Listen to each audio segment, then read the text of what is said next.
기도의 종류가 참 많습니다. 그죠? 기도의 종류가 참 많아요. 그러니까 이게 뭐 저희가 아까 예배 드릴 때도 보면 우리가 합심으로 기도하는 기도도 있고요. 대표로 기도하는 기도도 있고요. 또 이제 밥 먹을 때, 식사할 때 하는 기도도 있고, 이제 잘 때, 취침 중에 하는 기도도 있고요.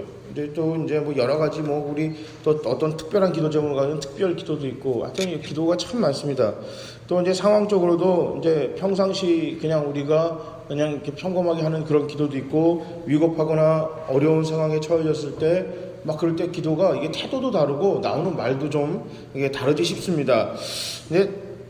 근데 이게 위급하거나 우리가 어려움에 막 문제를 해결해야 될 게 급할 때 나오는 기도가 아마도 제일 솔직하고 깊은 대화가 아닐까 이제 그렇게 생각합니다. 이제 기도할 때 보면 내용이 물론 없는 건 아니에요. 다 똑같이 기도가 다 중요하지만 그 알맹이보단 이렇게 그 미사 여구가 너무 화려한 경우가 참 많습니다.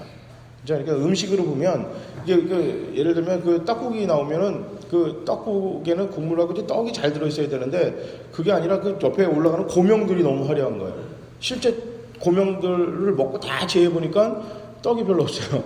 뭐 그런 경우 있잖아요. 요즘 뭐 이게 그 가슴 아픈 얘기인데 그 한국 과자가 많이 이제 인터넷에 회자도 되고 사람들한테 실망을 주기도 해요. 왜냐하면 봉지는 이만한데 까서 보니까 과자는 몇 개 없고 그 질소만 가득하잖아요. 그래서 농담 삼아 이런 얘기도 해요.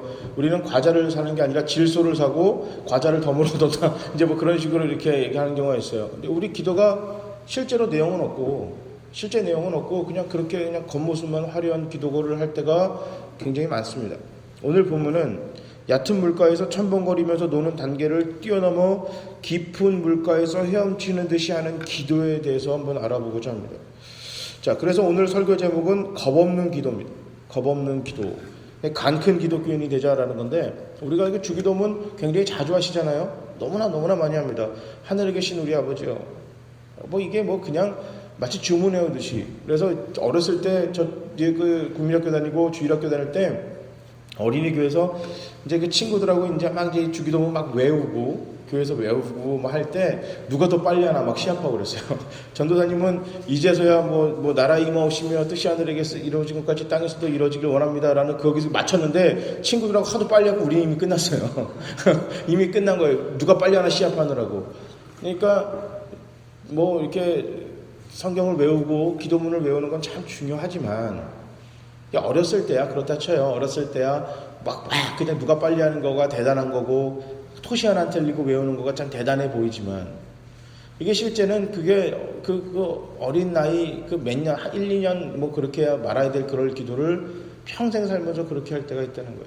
주기도문을 기도하면서 이게 하늘에 계신 우리 아버지여 이름이 거룩히 여기를 받으시오면 이 앞부분에 나오는 이게 얼마나 엄청난 것이고 거기에 담겨있는 뜻 왜 예수님이 기도문의 처음에 시작을 그렇게 시작하셨을까라는 그거에 대한 깊은 의미 또 그것을 할 수 있는 특권 기쁨, 감사, 의무, 부담 이런 모든 것들을 생각하지 않은 채 그냥 외우는 겁니다. 평생을 해왔으니까 아무 생각 없이 그냥 기도를 하기 시작하는 겁니다. 오늘 본문에 주님은 기도의 대상을 하나님으로 정하셨습니다. 기도의 대상이 하나님이다. 너무나 당연한 얘기죠. 그리고 그 기도의 대상이 바로 오늘 하늘 아버지라 이렇게 정의 내리십니다. 하나님이 우리의 하늘 아버지다. 원문에 보면 아버지라는 표현이 아니라 아빠예요. 하늘 아빠가 너의 기도의 대상이다 라는 거예요. 자, 이 말은 다시 한번 얘기하면 하나님이 나의 기도의 대상이고 하늘 아빠라는 겁니다. 이건 또 다시 한번 꼬면 우리는 누구냐? 하나님의 자녀라는 말이에요. 그죠? 하늘 아빠가 하나님이 우리의 하늘 아빠라면 우린 뭐예요? 기도하는 사람은 뭐예요? 그 하늘 아빠의 자녀라는 겁니다. 하나님께 하는 기도는 자녀가 부모에게 하는 말 이것입니다. 하나님을 아버지, 우리는 하나님의 자녀라는 말을 교회에서 참 많이 해서 그런가 하늘에 계신 우리 아버지 이 말이 얼마나 엄청난 고백인지 그리고 선포인지 무감각하게 말합니다. 우리가 뭐 기도할 때도 아버지, 하나님 아버지 도와주세요. 아버지 하는 이 말이 얼마나 대단한 얘기인 건지 그냥 모르고 그냥 수식어예요. 아무 의미 없는 그냥 수식어처럼 얘기할 때가 있습니다. 여러분 하나님을 아버지라고 믿으십니까? 아멘이에요. 내가 하나님 자녀임을 믿으신다면 이거 진짜로 아멘인 겁니다. 하나님이 이 아버지라는 거는 정말 아멘입니다. 기도할 때 꼭 잊지 말아야 하는 것은 내가 기도하는 대상인 하나님이 나에게 어떤 분이신지 고백하고 믿는 것. 어떤 분이냐라는 것. 우리 하나님은 천지를 창조하신 분 그뿐만 아니라 어제와 오늘 그리고 내일을 다 하시는 분이십니다. 그냥 만들어 놓고 어떻게 되겠지라고 하시는 그런 분이 아니라 어제, 오늘, 내일 처음부터 끝까지 모든 것을 다 관찰하시고 관리하시고 다 알고 계신 분이 우리 하나님이십니다. 내가 무슨 생각을 하는지, 어떤 선택을 할 때 어떤 결과를 가져올지 우리 주님은, 우리 하나님은 모두 다 아세요. 대단하잖아요. 이게 그냥 우리가 오래 살다 보면 어르신들이 지혜라는 게 생깁니다. 이거는 경험에서 오는 거예요. 경험. 그래서 이게 저도 뭐 많은 나이는 아니지만 이제 40이 넘어가고 막 그런 나이가 되다 보니까 어르신들이 예전 어렸을 때 들어왔던 속담 같은 거 있잖아요. 속담이라든지 격언이 이게 그냥 나온 얘기가 아니구나. 이 정말 그냥 나온 얘기가 아니구나. 그 더 재밌는 건요. 이 옛날 나왔던 그런 속담은 그분들이 미국에 한 번도 살아본 적이 없으셨을 텐데 미국에서 하는 농담이나 농담이 아니라 이런 속담이라든지 어른들의 나오는 오래된 그 격언들이 제가 유학할 때 보니 표현만 다르지 내용이 같은 게 굉장히 많은 거예요. 분명히 미국이라는 나라의 삶과 한국이라는 나라의 삶, 생활은 완전히 다릅니다. 그런데도 불구하고 우리가 사는 인간사는 크게 다르지 않다는 거예요. 요즘 이렇게 보면 젊은 사람들이 예의가 없다 이런 얘기 참 많이 듣습니다. 자기들밖에 모르고 어른에 대한 공경 이런 거 없고 예의가 없다. 뭐 젊은 사람 입장에서 억울하고 기분 나쁘기도 하지만 또 반대로 저보다 어린 사람들 봤을 때 곤방져 보이는 것도 사실이거든요. 그게 사실입니다. 근데 재미난 게 발견됐어요. 이집트에서 석판이 하나 발견이 됐습니다. 꽤 된 얘기예요. 그러니까 2000년도 초반에 이집트에서 석판이 발견됐어요. 그래갖고 이제 난리가 난 겁니다. 도대체 이제 무슨 내용인가 보자. 왜냐면 이 고고학자들은 그거 하나로 목숨 거는 사람이니까 그래서 그걸 가지고 했는데 참 재미난 내용입니다. 지금부터 지금은 그때 2000년이라 치고요. 그러니까 지금부터 한 5000년 전이에요. BC 3000년 정도에 제작된 써있는 글인데 뭐라고 했냐면 요즘 젊은 것들은 어른들을 공경할지 모른다라고 썼어요. 지금부터 5000년 전에 어르신들이 5000년 전에 젊은 분들한테 기분이 나쁜 거예요. 이게 젊은 것들이 이게 어른을 공경할지 모른다고. 5000년 전이나 지금이나 우리네 삶은 크게 다르잖아요. 그러니까 문명이 발달하는 거예요. 문명은 기술입니다. 기술. 그러니까 예전에는 2G폰을 썼다가 3G폰을 쓰고 LTE가 나오고 화상 통화를 하는 그런 기계가 발달을 하는 겁니다. 편지를 썼다가 이메일을 쓰고 요즘 이렇게 문자를 보내고 이런 걸로 문명이 발달하지만 우리가 살고 있는 사람의 삶의 질 이거는 크게 변화가 없습니다. 그때나 지금이나. 그때 악한 거나 지금 악한 거나 비슷하고요. 그때 선한 사람이나 지금 선한 사람이나 하는 것은 삶의 질은 크게 변하지 않았습니다. 그러니까 하나님 참 대단하십니다. 그런 모든 인간의 사회의 모든 것들을 우리가 살아가면서 경험으로 체득하고 알아갈 수는 있지만 그럼에도 불구하고 우리가 아는 거는 굉장히 단 한계가 있다는 겁니다.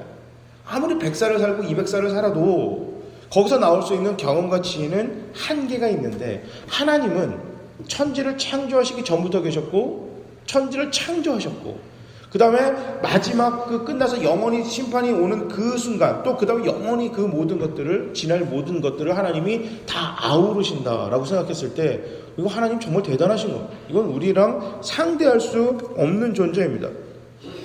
그래서 우리가 기도할 때 하나님께 정직하게 기도해요. 정직하게. 이게 마스크 빼고 치장하는 거 빼고 솔직하게 기도할 수 있어야 합니다. 하나님이 모두 아시기 때문입니다. 하나님은 나의 생각, 나의 마음, 나의 선택, 나의 길 때로는 내가 왜 이렇게 짜증나고 힘들고 어려운지 잘 모를 때도 있어요. 그럴 때도 우리 주님은 다 아십니다. 그래서 우리 주님이 우리가 기도하는 대상 이 누군지에 대해서 정확하게 얘기한 것입니다. 하늘에 계신 우리 아버지. 하늘에 있다라는 말은 그 당시 그 신들이나 황제에게 썼던 표현입니다. 그러니까 창조주 하나님, 모든 것을 다 아는 하나님이 그냥 이렇게 크게 굴러가는 그 하나님이 굉장히 세밀하고 자녀를 살피시는 부모의 눈으로 우리를 살핀다는 분이 우리 하나님이다. 이것을 너희가 믿느냐? 믿고 고백하라. 그분에게 너희가 이야기하라. 바로 오늘 주님이 우리에게 가르쳐준 기도입니다. 그러니까 너를 맡기라는 겁니다. 네가 기도할 때 하나님한테 맡겨라. 우리 주기도문 전체의 내용을 보면 굉장히 원대한 하늘의 뜻이 이루어진 것처럼 이 땅에서 당신의 뜻이 이루어지기를 바랍니다. 이게 어마어마한 얘기잖아요. 이거는 그냥 어떤 스페셜 원, 그러니까 어떤 특별한 사람이나 가능하려는 얘기지, 나를 통해서 그렇게 큰일이 일어날까라는 그런 기대치도 있지만, 점점 기도가 뒤로 가면 어떻게 돼요? 별거 아닌 것들, 그냥 별거 아닌 건 아니지만, 나 먹는 문제까지도 하나님 앞에 기도하는 그런 세밀한 모든 것들을 다 이야기를 하는 겁니다. 그러니까 너의 모든 전반적인 것을 하나님께 맡기라는 겁니다. 내가 원하는 것들을 포기하거나 잠시 홀드해야만 하는 것까지 맡긴다는 의미입니다. 전도서 3장 3절에 보면 헐 때가 있고 세울 때가 있다 이렇게 얘기합니다. 벽돌을 쌓아 올릴 때와 그 사이에 시멘트를 바를 때가 있고 또 벽돌을 깨야만 할 때가 있습니다. 지금까지 쌓아온 나의 커리어나 생활을 그대로 유지할 수도 있지만 전반적으로 바꿔야만 할 수도 있습니다. 이것은 나의 힘으로 아주 힘이 듭니다. 내가 나를 허무는 거는 이게 보통 어려운 일이 아닙니다. 내가 나를 바로 세워가는 것이 이게 보통 힘든 일이 아닙니다. 꼭 하나님의 도우심이 필요합니다. 처음 예수를 믿을 때 많은 도우는 사람들이 있습니다. 그죠? 이렇게 교회를 다니기 위해서 많이 돕는 사람들이 있어요. 모태신앙이라도 부모님 손잡고 교회를 다니고, 그 다음에 어린이교회 맡겨지고, 그 다음에 선생님들한테 조금씩 배우고, 아니면 나이가 먹어서 내가 교회를 처음 나올 때 어떻게 돼요? 교회 와서 교회 신앙생활을 잘할 수 있도록, 교회에 적응할 수 있도록 돕는 사람들이 있습니다. 그런데요, 언제까지 사람들의 도움으로만 신앙생활을 유지할 수 없습니다.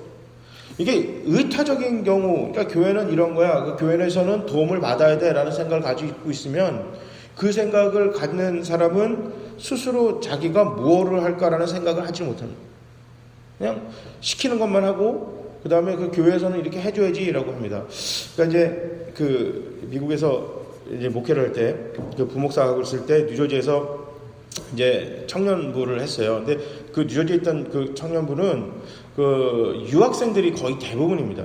그러니까 학부 학생들도 많았고 대학원 학생들도 많은데 이제 박사 과정에 있는 학생들은 좀 공부를 길게 하니까 7, 8년 교회에 있습니다.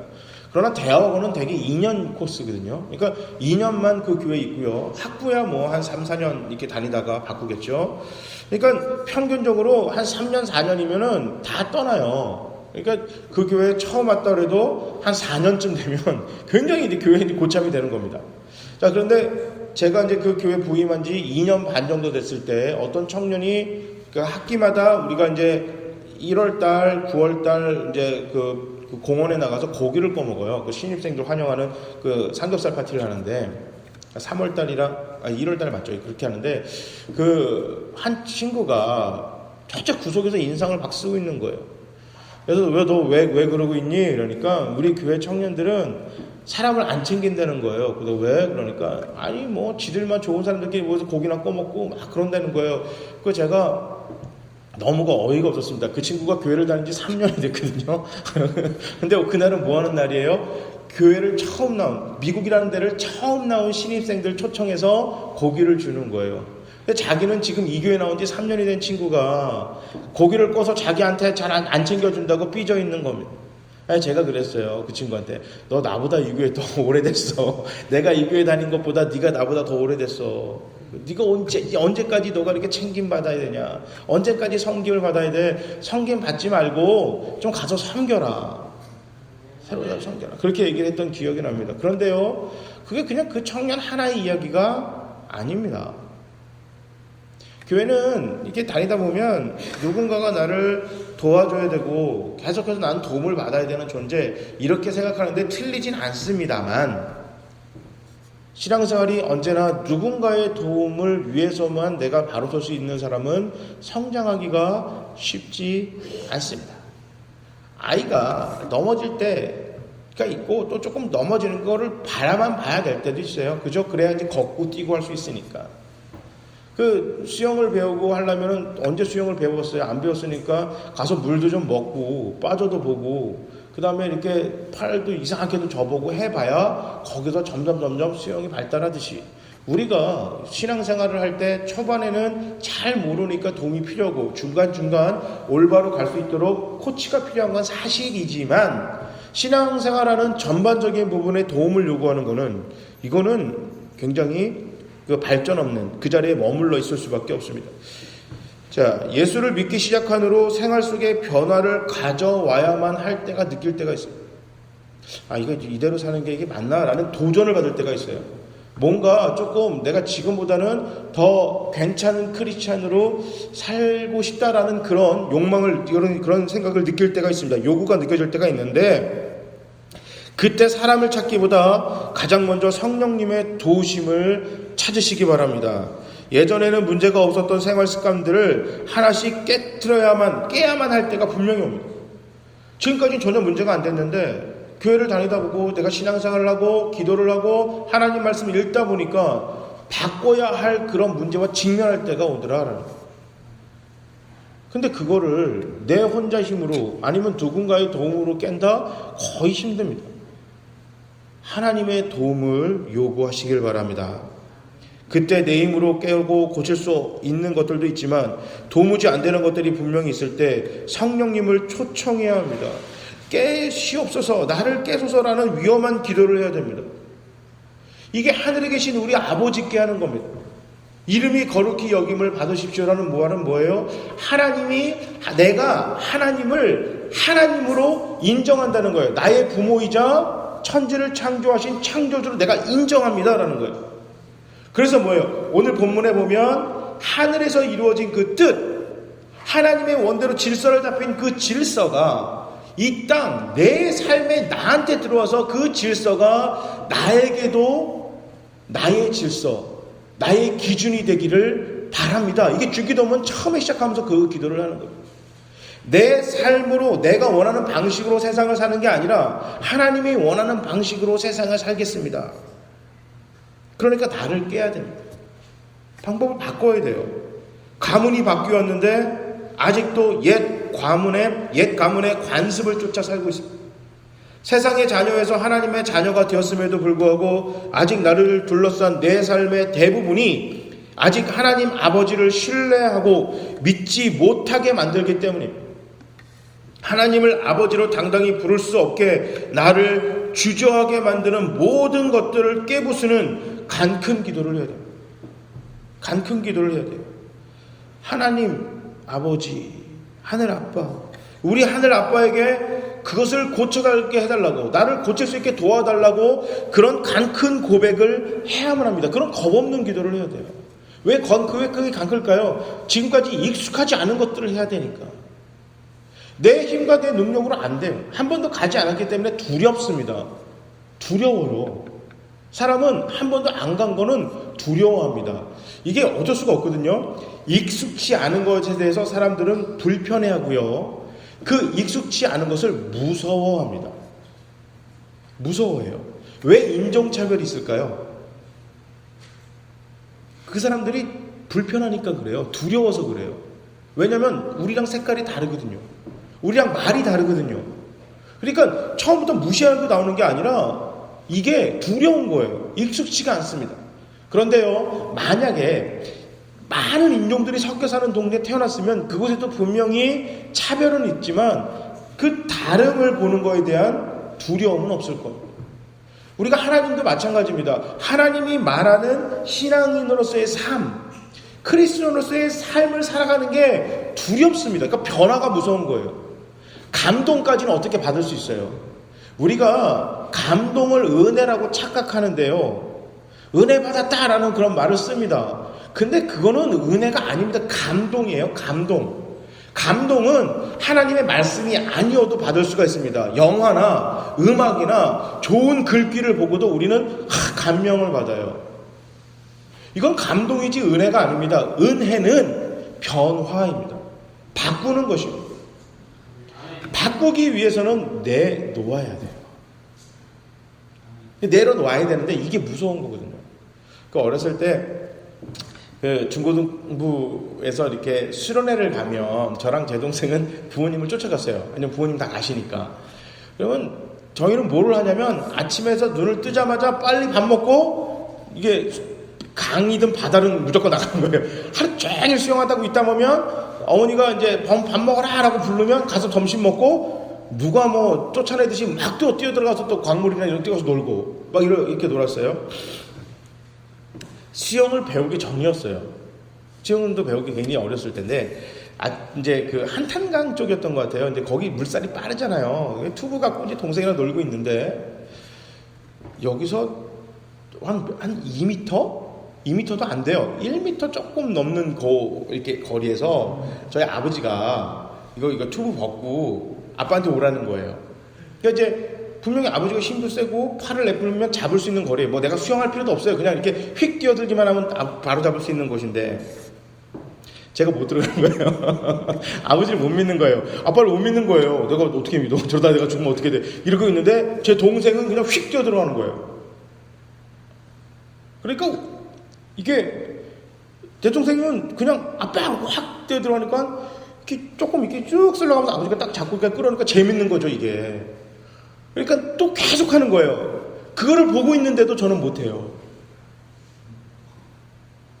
그래서 아직까지 제가 그거를 이렇게 뛰어들어가지고 빠른 물살에 튜브도 없이 흘러내리는 거를 아빠가 잡아 끄는 그게 어떤 재미인지 어떤 맛인지 아직도 모릅니다. 해본 적이 없으니까. 제 동생은요, 수도 없이 해본 거예요. 이게 재밌으니까 한번 해보니까. 한 번이 중요합니다.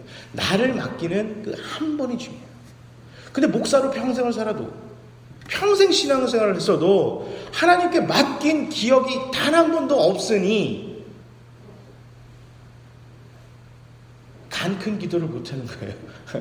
나를 봐주옵소서. 이거는 말 그대로 스테이먼트지. 그냥 내가 얘기하는 그냥 말이지. 삶은 아니에요. 맡기지 못해요. 불안하거든요. 한 번도 안 가본 길이니까 불안해요. 하나님을 믿는다 하지만 실제로 믿질 않아요. 믿음에는 두 가지가 있습니다. 우리가 구원받는 믿음이죠. 그러니까 한 번도 안 가본 길을 가는 것, 이거는 선택입니다. 안 해봤는데 어떻게 확신이 생깁니까? 선택이에요. 선택. 초이스. 이걸 하나님은 믿음이라고 해요. 너가 나를 믿기만 하면, 여기서 믿음은 우리가 알고 있는 신뢰가 아니라 선택입니다. 이제 그런 게 있어요. 이 동네 어느 음식점이 좀 괜찮아요? 라고 처음 왔어요. 이 동네 처음 이사 와서 어디가 좀 음식점이 괜찮습니까? 라고 했을 때 저기가 음식점이 좀 괜찮습니다. 라고 하면 한 번도 안 가봤잖아요. 그럼 어떻게 해요? 거기를 갈까 말까? 이건 내 선택에 달린 거예요. 그 사람을 믿고 가는 거, 선택해서 가는 걸 그걸 믿음이라고 그래요. 자, 가고서 먹어보니 괜찮네요? 그 다음부터 신뢰가 생기고, 누구야? 그 사람에 대한 신뢰가 생기는 거예요. 하나님하고도 마찬가지입니다. 하나님에게 맡겨서 내 삶에 정말 중요한 거를 온전히 맡겨 하나님 깨뜨리시옵소서라는 선택을 못해요. 해본 적이 없어요. 그러니까 하나님을 신뢰할 수 없는 겁니다. 이건 자연스러운 거예요. 믿음이 없다라는 거는, 우리가 구원받을 때의 믿음은 당연히 없죠. 아니, 하나님을 믿어본 적이 없는데 하나님하고 이야기가 없는데 어떻게 하나님을 믿습니까? 하나님이 너를 위해서 십자가 죽었다, 보냈다, 이거 어떻게 믿겨져요? 믿음이 없는데. 그래도 어떻게 해요? 믿기로 작정하는 겁니다. 선택하는 겁니다. 그래서 하나님 자녀가 됐어요. 우리가 계속 하늘에 계신 우리 아버지라고는 기도를 수없이 하지만 이게 그렇게 내 마음에 확 와닿고 신뢰함을 못 갖는 이유는 아버지라고 맡긴 일이 없기 때문에 그래요. 실제로 아빠에게, 창조주에게 나를 맡긴 경험이 없으니까 신뢰가 없어요. 그 다음부터는 하나님을 믿고 일을 맡기지 못하는 겁니다. 그래서 이 간 큰 기도를 하기 위해서는 소소한 나의 삶에서부터 하나님께 나를 맡길 수 있는 선택의 훈련을 하시기 바랍니다. 그래서 그 선택으로서 하나님과의 이야기들이 많이 이렇게 층층이 겹겹이 쌓이다 보면 이것이 이야기가 되고 내 안에 신뢰가 쌓여져 갑니다. 신뢰가 쌓여져 가요. 내가 그 물에서 우리 아버지를 보고 확 한 번도 못 뛰어들었어요. 선택을 못 했어요. 아니 당연히 못 믿죠. 한 번도 안 해봤는데 저러다 아버지가 날 놓치면 어떻게 되지? 저러다 난 물에 빠져 죽을까? 뭐 이런 생각을 하겠죠. 물이 빠르니까. 근데 지금 생각해보면 1m도 안 되는 거리 물이 얼마나 깊지도 않았어요. 왜냐면 우리 아버지가 석여졌으니까. 그러니까 깊지도 않은 물에 저 아래에서 형들 놀고 있었거든요. 내가 실제로 아버지가 못 잡아 흘러 내려간다 해도 그 아래에서 형들이 잡을 수 있어요. 그 중고등부 형들이 놀고 있었거든요. 그런데도 나는 못 믿는 거예요, 아버지를. 그러니 어떻게 돼요? 그 부분에 대해서 이 물살에 아버지한테 뛰어들었을 때 아버지는 굳센 팔로 나를 건져낼 거다라는 신뢰가 없죠. 해본 적이 없으니까. 비슷한 일이 생겼을 때 어떻게 될까요? 뛰어들까요? 안 될까요? 못 뛰어들어요. 안 해봤으니까. 그러나 그거를 경험해본 사람들은 지금까지 경험을 미추어봐 신뢰가 생기니 하나님께 온전히 맡길 수 있는 거죠.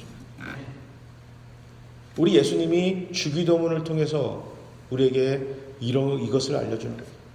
간 큰 기도해라. 너의 모든 것을 맡길 수 있는 하나님 앞에 맡기는 기도를 해라. 하나님이 멀리서 쳐다보는 그런 창조주, 그러니까 세밀하게 우리를 관찰하시는 분이 아니라 크게 굴러가는 그냥 우주, 멀리서 지구를 바라보는 그런 창조주가 아니라 아빠는 그냥 계속 와서 일어나서 자는 그 순간까지 내 아이가 어떤지 살피는 그런 아빠다라는 거예요. 하나님. 그러니까 믿고 맡겨봐라. 선택하라. 이게 얼마나 간 큰 기도예요. 한 번도 안 해본 건데 무섭잖아요. 두려운 게 당연합니다. 그 두려움으로 멈추지 마시고 기대로 바꾸는 저와 여러분이 되시길 바랍니다. 나를 통해 하나님이 어떻게 하실까? 나의 믿음의 영역을 넓힐 때가 온 것입니다. 지금 하나님이 이해가 안 되는 그 영역을 정복하시기 바랍니다. 이 겁없는 기도의 시작이 하나님이 누구신지 기억해내는 것입니다. 하나님이 누구냐? 바로 천지를 창조하신 분이고 나를 위해 고난받으시고 십자가에서 죽으시고 부활한 분이시구나. 이것을 고백하는 것입니다. 지금도 언제나 나를 살피시면서 나를 아시는 분이 바로 하나님이십니다. 죄 때문에 죽음과 고난과 질병과 어려움과 좌절과 실망이 우리를 뒤덮였습니다. 앞이 안 보입니다. 칠흑 같은 바다 속에 우리가 던져졌습니다. 타는 듯한 갈증을 해결하지 못해 죽음의 바닷물을 마시고 토하고 또 마시고 토하고 그러다 죽는 상황에 빠져 있습니다. 우리 하나님이 그 희망 없는 끔찍한 상황에서 우리를 건져내셨습니다. 이게 구원입니다. 구원. 사탄은 우리에게 한계를 줍니다. 그 한계에 부딪혔을 때 절망하고 좌절하기 때문입니다. 그러나 우리 주님은 한계를 깨뜨리고 더 넓고 깊은 은혜의 바다로 이끄십니다. 나를 깨시옵소서. 이 기도가 바로 나를 이끄소서라는 기도입니다.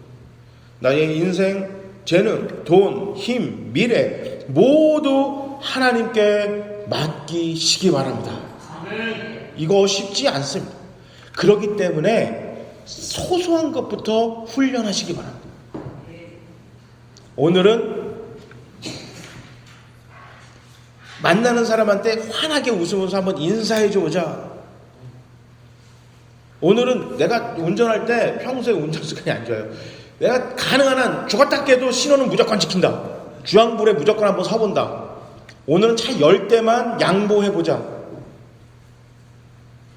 괜찮아 라는 말을 3번만 해보자. 이번 주는 한 번도 못 해봤는데 3번만 해보자. I'm sorry. 그러니까 내 미안하다 라는 말을 이번 주는 10번만 하자. 한 번도 안 해봤던 건 이런 것이 조금씩 훈련하는 겁니다. 처음부터 어떻게 돈도 맡기고 미래를 맡기고 자녀를 맡기고 부모를 맡기고 배우자, 직장, 내 건강 어떻게 맡겨요? 못 맡겨요. 죽었다 깨도 못 맡깁니다. 어떻게 못 맡겨요? 하나님도 못 맡겨요.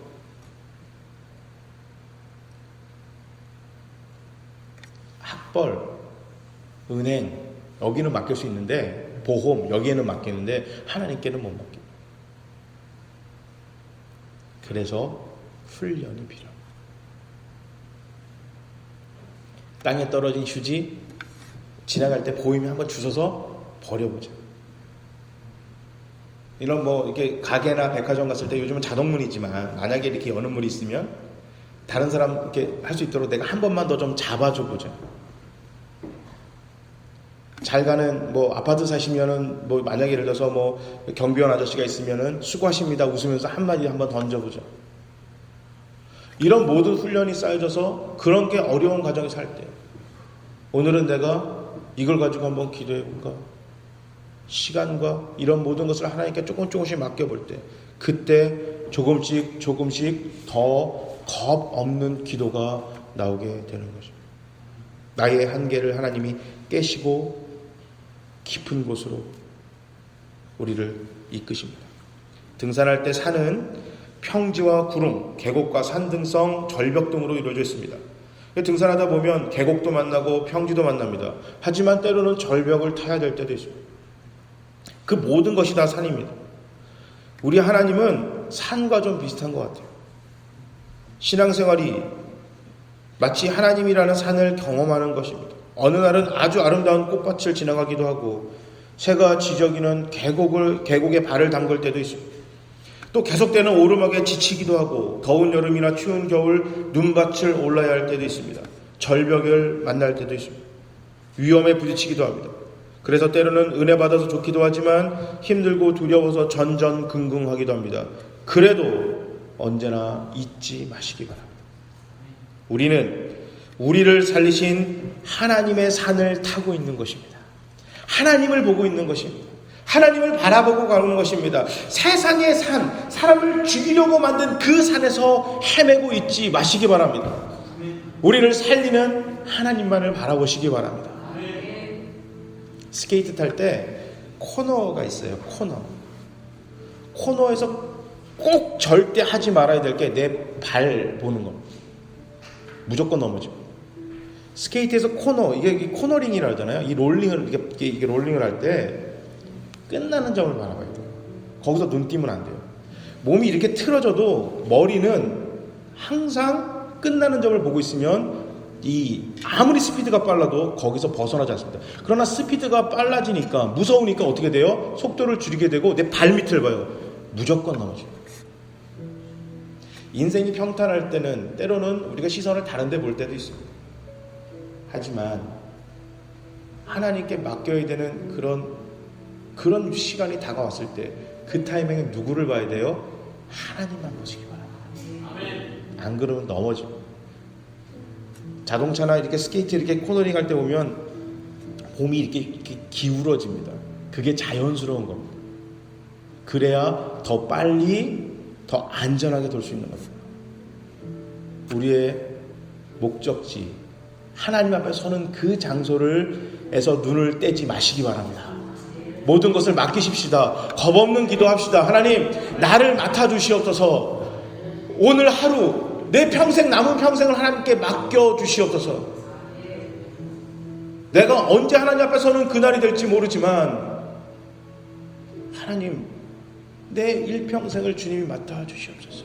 그러기 위해 바로 지금 바로 오늘 지금을 주님께 맡기겠나이다. 이렇게 여러분 고백하시고 하나님 앞에 실제 삶으로 옮기시는 그런 겁없는 기도를 하는 강큰 기독교인이 되시기를 주님의 이름으로 축복합니다.